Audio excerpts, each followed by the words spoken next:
Hi guys, for today's video, susubukan natin ang galing itong Sakura Liquid Sosa. Tara, kasi ito yung napabo ko. Yan, barado siya. Kakalipat ko lang kahapon dito at barado yung aking lababo.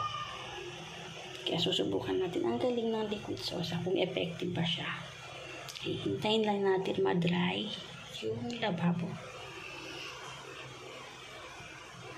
Tapos ilalagay natin ito dito. Ito na nga guys, at nag-dry na ang ating lababo.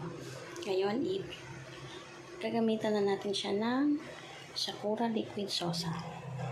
Okay, dahan-dahan lang.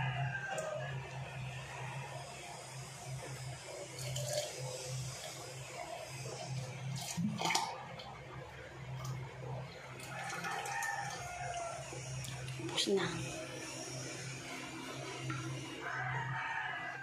Yan, balikan lang natin siya after 15 to 20 minutes.